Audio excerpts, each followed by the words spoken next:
Nail പോളിഷിൽ അടങ്ങിയിരിക്കുന്ന കെമിക്കലുകൾ സ്ത്രീകളിൽ അമിതഭാരത്തിനും വണ്ണത്തിനും കാരണമാകുമെന്ന് പഠനം. തിളക്കം വർദ്ധിക്കാനും കൂടുതൽ കാലം വെണ്മയോടെ ഇരിക്കാനും നെയിൽ പോളിഷ് ലയിപ്പിച്ചിരുന്ന ട്രിഫിനൈൽ ഫോസ്ഫേറ്റ് (TPHP) എന്ന രാസവസ്തുവാണ് ശരീരം തടിക്കാൻ കാരണമാകുന്നതെന്ന് ഡ്യൂക്ക് യൂണിവേഴ്സിറ്റിയും എൻവയോൺമെന്റൽ വർക്കിംഗ് ഗ്രൂപ്പ് ചേർന്ന് നടത്തിയ ഗവേഷണത്തിൽ പറയുന്നു. നെയിൽ പോളിഷ് വെണ്മയോടെയും തിളക്കത്തോടെയും ദീർഘകാലം നഖങ്ങളിൽ നിൽക്കാൻ ഉപയോഗിച്ചിരുന്നത് താലൈറ്റ്സ് എന്ന കെമിക്കൽ ആയിരുന്നു. ഇതുമൂലമുണ്ടാകുന്ന ആരോഗ്യ പ്രശ്നങ്ങളെക്കുറിച്ച് നിരവധി പഠനങ്ങൾ പുറത്തു വന്നതോടെയാണ് താലൈറ്റ്സിനെ നെയിൽ പോളിഷ് കമ്പനികൾ ഒഴിവാക്കുകയും പകരം ട്രിഫിനൈൽ ഫോസ്ഫേറ്റ് ഉപയോഗിക്കാൻ തുടങ്ങിയതും.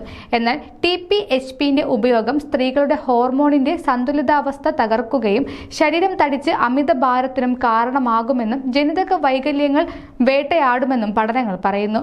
നിറമുള്ള നെയിൽ പോളിഷുകളേക്കാൾ TPHP കൂടുതൽ അടങ്ങിയിരിക്കുന്നത് ട്രാൻസ്പെറന്റ് നെയിൽ പോളിഷുകളിലാണെന്നാണ് റിപ്പോർട്ട്. കൂടുതൽ ആരോഗ്യ വാർത്തകൾക്കായി ഡോക്ടർ ലൈവ് TV സബ്സ്ക്രൈബ് ചെയ്യുക. Stay healthy.